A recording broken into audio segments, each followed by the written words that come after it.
Saya pernah dengar seorang tokoh mengatakan, sepertinya dia muslim ya, tapi mungkin ya jahil lah. Tuhan itu tidak gila hormat. Itu dia bilang. Tuhan itu, Allah itu tidak gila hormat. Artinya Allah Tuhan tidak ingin dihormati. Kalimat ini batil sekali, bertentangan dengan kalimat Nabi alaihi salatu wassalam yang mengatakan bahwa tidak ada yang lebih menyukai pujian melebihi Allah. Ya. Barangkali antum suka dipuji, saya suka dipuji, si A suka dipuji, si B, si C suka dipuji, Allah lebih suka lagi. Gitu. Lihat Al-Quran, Sunnah, firman-firman Allah penuh dengan pujian-pujian terhadap Allah. Dan itu siapa yang nyuruh? Allah sendiri kan? Antum bisa cek ayat-ayat terbesar, surat-surat terbesar. Ayat terbesar ayat apa? Ayat kursi. Coba isinya apa? Halal haram nggak ada di sini. Haramnya riba, haramnya zina, wajibnya sholat nggak ada di ayat kursi. Ayat terbesar. Isinya apa? Ayat kursi isinya dari awal sampai akhir pujian-pujian terhadap Allah. Maka disebut ayat terbesar. Surat terbesar apa? Yang kalau kita baca sehari semalam cuma 16 kali, 15 kali, kita dosa besar. Kita minimal baca dalam sehari semalam 24 jam 17 kali. Kurang dari itu dosa besar kita. Kecuali kita lagi safar, ya, kosor.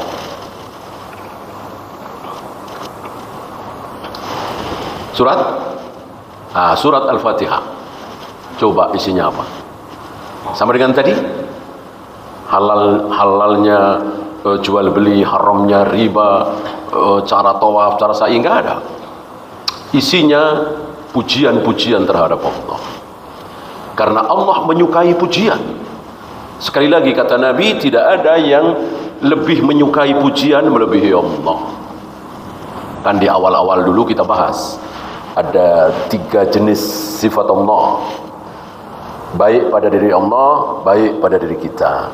Baik pada diri Allah, tidak baik pada diri kita. Tidak baik pada diri Allah, tapi baik pada diri kita. Salah satunya suka dipuji. Suka dipuji itu baik? Baik. Kalau itu ada pada diri Allah. Masa Allah mempunyai sifat buruk? Kan gak mungkin. Walaupun judulnya ya kasarnya tadi gila hormat ya. Suka dipuji. Allah sangat-sangat menyukai pujian. Ya lihat aja dari mulai ruku, sujud, i'tidal, duduk di antara 2 sujud, at-tahiyat, doa sebelum salam dan seterusnya, penuh dengan pujian-pujian kepada Allah. Dan itu Allah yang menyuruh. Berarti Allah menyukai pujian. Bagaimana ada seorang tokoh mengatakan Allah tidak gila hormat, Allah tidak ingin dihormati, Allah tidak suka dipuji. Justru Allah suka sekali. Lah kalau sifat itu ada pada diri kita, menjadi tidak baik. Kan kita tidak boleh gila hormat, kita tidak boleh suka dipuji. Allah boleh dan itu bagus. Sebagaimana sombong. Bolehkah Allah sombong? Bukan boleh, harus. Allah maha sombong. Tidak ada yang lebih sombong dari Allah. Membesarkan dirinya, meninggikan dirinya. Akulah satu-satunya Tuhan yang berhak disembah. Akulah satu-satunya yang menghidupkan dan mematikan. Akulah satu-satunya yang memiliki surga dan neraka. Akulah. Ini penuh di Al-Quran dan Sunnah. Dan itu kesombongan Allah. Dan Allah memang harus sombong. Dan itu bagus. Tentu kita tidak mau memiliki Tuhan, menyembah Tuhan yang istilah kita merendahkan diri. Tentu kita tidak mau. Secara fitrah tidak mau, ya kan? Menyembah Tuhan dan Tuhan itu merendahkan dirinya. Tentu kita tidak mau.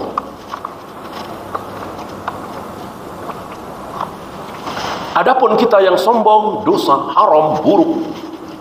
Karena kalau kita sombong itu pasti nggak benar dah. Pasti aja. Ya. Walaupun sekilas benar, tapi pasti nggak benar. Tapi kalau Allah sombong, ya benar.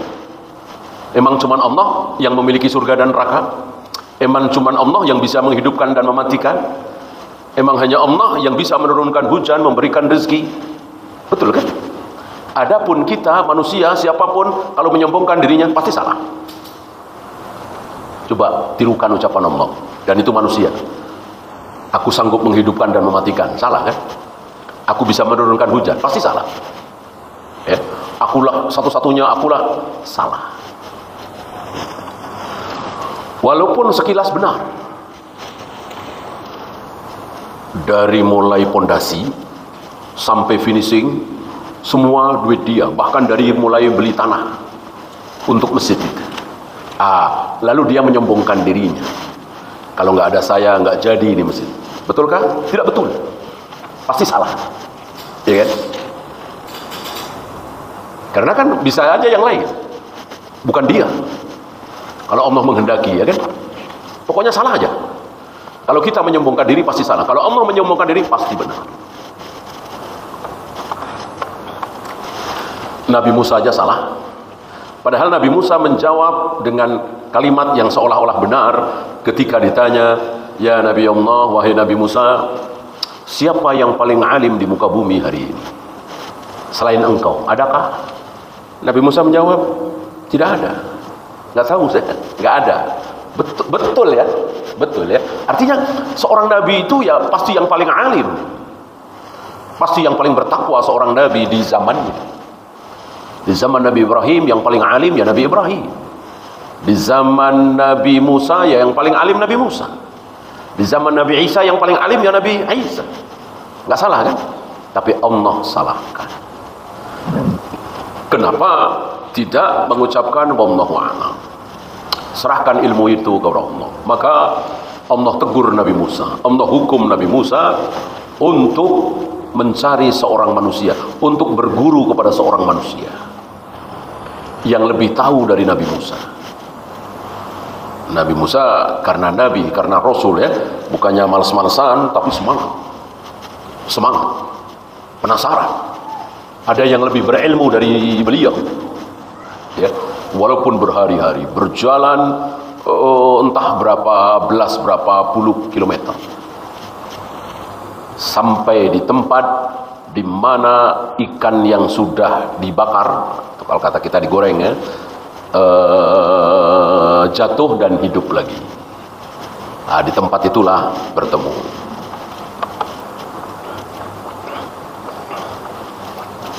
Dan betul, Nabi Musa tidak habis pikir, tidak paham salah apa-apa, padahal milik orang-orang miskin, nelayan miskin, dirusak, dilubangi. Nabi Musa nggak habis pikir. Anak kecil nggak salah apa-apa, dibunuh oleh orang yang kata Allah lebih alim dari engkau wahai Musa, ya. Dan seterusnya antum paham kisahnya. Ini menunjukkan bahwa haram bagi kita menyombongkan dirinya walaupun sekilas benar. Serahkan kepada Allah.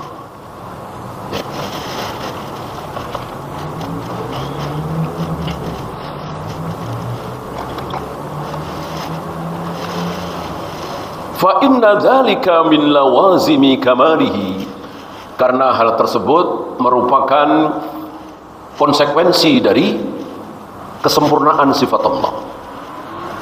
Kan tidak mungkin Allah memiliki sifat yang sangat sempurna, berilmu, sementara ciptaan Allah itu berantakan. Tidak mungkin kan? Maka luar biasa. Bumi, langit, bulan, matahari, laut, gunung, gak ada yang berantakan. Luar biasa. Berjalan dengan begitu rapi, mulus, sesuai rencana. Sesenti aja gak ada yang bergeser. Ya, tidak ada yang berantakan. Kalau toh hancur, gempa, meletus, ya memang itu maunya Allah. Dan didahului oleh kesalahan manusia, maksiat. Oleh karena itu coba antum ingat-ingat, di zaman Nabi Adam ada kisah gunung meletus, tanah longsor. tsunami, gempa bumi, angin puyuh, nggak ada. Nggak ada. Karena hari itu selama 10 abad, 1000 tahun, nggak ada yang salah. Maksudnya kesalahan terbesar.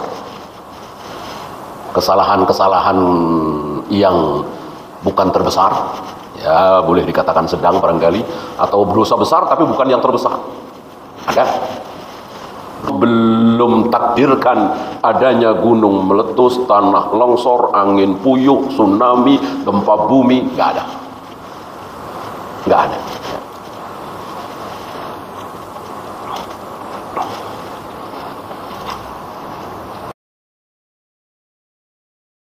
Bencana besar itu setelah ada syirik, setelah ada dosa terbesar, setelah manusia ada yang menyekutukan Allah, baru marah Allah, murka Allah.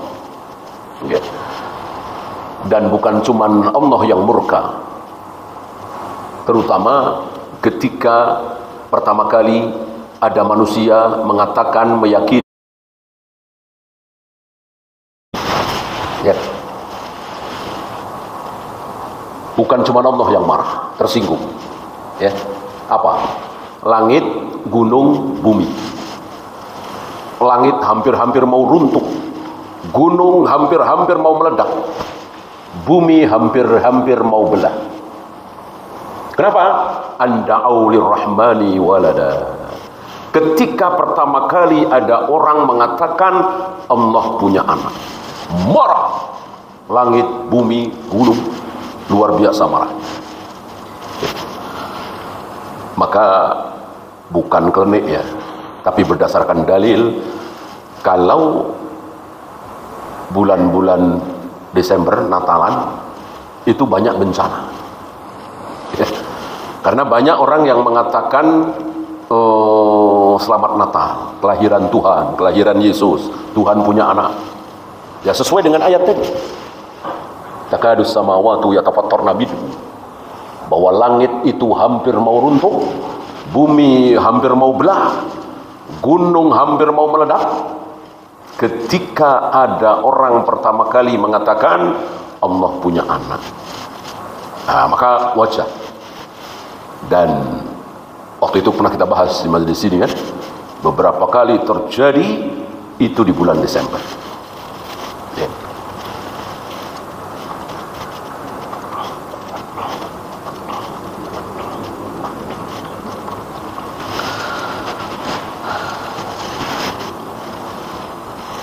Wa fataha subhanahu wa ta'ala li ibadihi abwaba ma'rifatihi.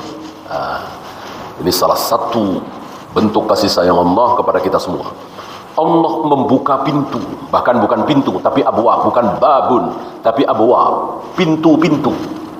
Allah membuka pintu-pintu, berarti banyak. Untuk siapa? Untuk kita semua, li ibadihi.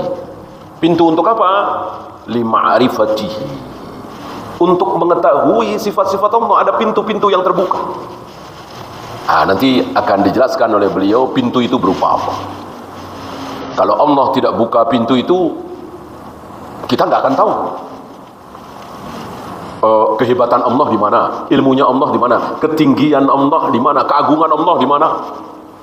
Nah, alhamdulillah kita bisa tahu, merasakan, betul-betul menjiwai, karena ada pintu-pintu itu yang dibuka oleh Allah. Maka lihat, para ulama itu luar biasa. Ya, nomor satu tentu Rasulullah alaihi salatu wassalam, gemetar beliau membaca beberapa ayat tentang keagungan Allah, lalu menyaksikan bintang, menyaksikan bulan, menyaksikan matahari. Adapun yang bukan ulama barangkali biasa saja. Mungkin antum masih ingat kemarahan Ibnu Abbas. Ibnu Abbas marah ketika sebagian tabi'in menyanjung-nyanjung, terheran-heran, takjub dengan kisah apa dulu? Ashabul Kahfi. Merasa takjub, terheran-heran dengan kisah Ashabul Kahfi. Kok bisa-bisanya ada 7 pemuda berikut anjingnya tidur di gua selama 300 tahun dan bangun lagi, masih hidup, masih segar bugar. Takjub. Dan kisah ini benar. Kisah ini tidak salah. Sampai ada suratnya kan, surat Al-Kahfi. Kenapa Ibnu Abbas marah? Karena mereka tidak lihat yang lebih menakjubkan. Kenapa cuma itu yang kalian merasa takjub? Seolah kehebatan Allah membuat sesuatu yang menakjubkan cuma itu. Ada yang lebih menakjubkan. Dan antum lihat tiap hari, kata beliau. Kalian lihat tiap hari. Itu jauh lebih menakjubkan, lebih aneh, takjub sekali. Jauh lebih menakjubkan dari kisah Asal Bukafi yang tidur selama 300 tahun lebih itu. Apa? Dan itu dilihat setiap hari. Apa? Matahari, bulan, bintang, jagat raya alam semesta. Itu jauh lebih menakjubkan. Sangat menakjubkan. Karena kita tidak memahami sebagaimana yang difahami oleh Nabi, barangkali biasa saja. Oh, bulan berjalan, matahari beredar, ya biasa saja. Jam segini mau tenggelam, jam segini mau terbit. Adapun bagi ulul albab, betul-betul itu menakjubkan sekali. Geleng-geleng kepala. Ya. Dan para ahli kan seperti itu. Mereka merasa takjub. Semakin mempelajari bagaimana sifat bintang, bagaimana bulan, bagaimana langit, mereka semakin takjub.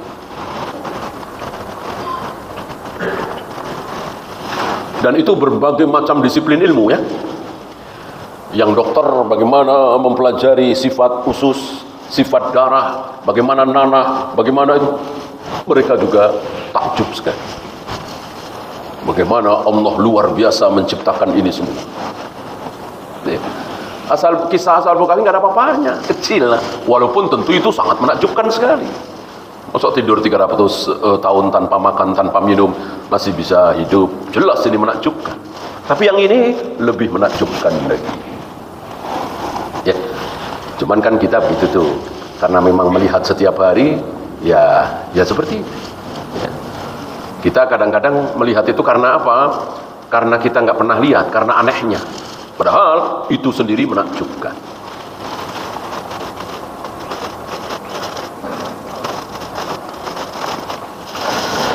Ya nggak jauh beda dengan orang kita yang takjub menyaksikan apa? Air terjun yang tinggi misalnya. Kita dibela-belain jalan 2 jam, 3 jam. Adapun penduduk di situ yang memang rumahnya di situ hampir tiap hari ya biasa aja. Nah kira-kira seperti itu. Ya. Bukan melihat hakikatnya, tapi melihat karena jarang dan sering. Ya.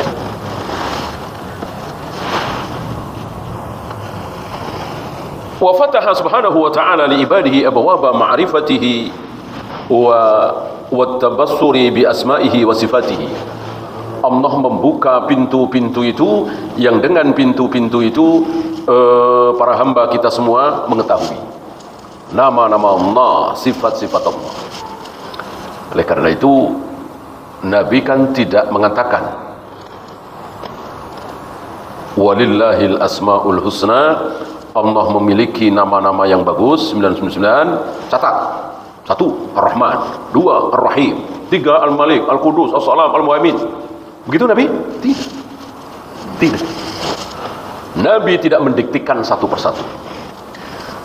Adapun hadis man ahsaha dakhalal jannah, barang siapa yang mengahsa nama-nama Allah itu dijamin masuk surga. Lalu diteruskan bahwa nama-nama Allah yang 99 adalah Ar-Rahman, Ar-Rahim, Al-Malik, Al-Qudus, As-Salam sampai 99. Ini hadis mudraj. Mungkin pernah kita bahas dulu hadis mudraj ya. Hadis mudraj itu sabda Nabi sahih tapi kemasukan ucapan perawi gitu. Ada beberapa hadis Nabi, sabda Nabi sahih tapi kemasukan ucapan perawi, bukan ucapan Nabi. Misalnya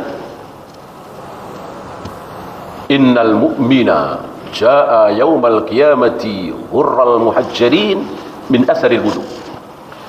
Seorang mukmin muslim umatku kelak di hari kiamat akan berseri-seri wajahnya, tangannya, anggota badannya karena bekas wudu. Bekas wudu tentu bukan leher, bukan dada, bukan perut, bukan paha. Bekas wudu tentu wajah, tangan, kaki. Wudu kan? Wudu kan nggak sampai paha, nggak sampai perut, nggak sampai dada, nggak sampai leher. Nah, berseri-seri wajahnya, tangannya, kakinya, dan seterusnya. Bekas wudu, min atharil wudu. Sampai di situ sabda Nabi alaihi salatu wassalam. Tapi hadis ini kemasukan ucapan perawi. Apa?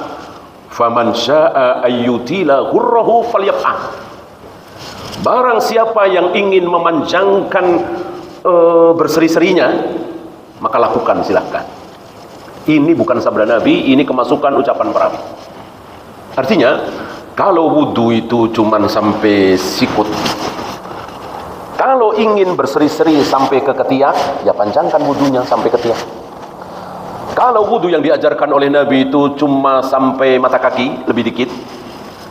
Kalau ingin berseri-serinya panjang, teruskan sampai ke dengkul. Biar betisnya, dengkulnya ikut berseri-seri. Ini bukan sabda Nabi alaihi salatu wassalam, tapi ucapan perawi masuk di situ. Terkenal dengan istilah hadis mudraj. Nah, begitu pula ini. Ya. Sabda Nabi cuman sampai man ahsaha dakhalal jannah. Barang siapa yang mengahsa 99 nama itu dijamin masuk surga. Sering diterjemahkan ahsa itu dengan menghafal. Insya Allah terjemahan ini tidak tepat. Karena sekedar hafal tidak ada jaminan masuk surga. Yang ada jaminan masuk surga apa? Bertauhid, meyakini, memahami nama-nama dan sifat Allah sebagaimana yang sedang kita pelajari ini. Mengahsa, bukan sekedar hafal. Adapun nama-nama yang 99 adalah Ar-Rahman, Ar-Rahim, Al-Malik, ini bukan sabda Nabi. Ini mudraj sekali lagi. Ya. Oleh karena itu para ulama menyamakan antara Asmaul Husna yang 99 itu mirip-mirip dengan apa? Masih ingat? Mirip-mirip dengan Lailatul Qadar. Kan Lailatul Qadar itu tepatnya malam apa kan nggak ada yang tahu. Nabi nggak ngasih tahu. Ya, beliau juga nggak tahu. Ya, kalau beliau tahu tentu beliau akan kasih tahu. Nggak mungkin beliau menyembunyikan ilmu, ya kan? Beliau hanya memberitahu kalau tidak malam 21, 23, 25, 27, 29. Antara itu, satu malam. Nah, mirip-mirip itu. Ya.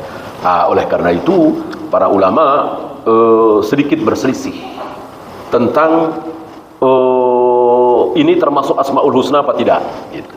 Adapun Ar-Rahman, Ar-Rahim, Al-Malik, Al-Qudus enggak berselisih insyaallah. Sepakat para ulama Ar-Rahman, Ar-Rahim, Al-Malik, Al-Qudus, As-Salam, Al-Muhaimin dan seterusnya ini termasuk Asmaul Husna. Ada beberapa yang berselisih. Ya. Di antaranya perselisihan yang mudah dibantah adalah Ad-Dahr. Salah satu pendapat keliru Ibnu Hazm adalah menyatakan bahwa salah satu nama Allah adalah Ad-Dahr. Ini dibantah oleh para imam. Bukan. Ad-Dahr itu bukan nama Allah. Ya. Bahwa Allah mengatakan akulah Ad-Dahr, yang dimaksud adalah Allah menciptakan Ad-Dahr. Ad-Dahr itu masa, zaman, waktu. Jangan kalian mencela Ad-Dahr, karena akulah Ad-Dahr. Hadis ini melarang kita untuk mencaci maki masa, menjelek-jelekkan zaman. Sekarang ini memang zaman rusak, nggak boleh. Yang rusak bukan zamannya, tapi bukan waktunya, tapi manusianya. Orang-orang yang di zaman ini zaman udah rusak, ini zaman gila, ini zaman edan, nggak boleh. Ini zaman fitnah, ya. Yang jelek, yang gila, yang buruk, sekali lagi orang-orangnya di zaman itu, bukan zamannya. Karena akulah Ad-Dahr gitu. Nah, Ibnu Hazm tergelincir di sini karena ada kalimat akulah Ad-Dahr, maka beliau menyimpulkan berarti salah satu nama Allah adalah Ad-Dahr. Dan sekali lagi ini keliru.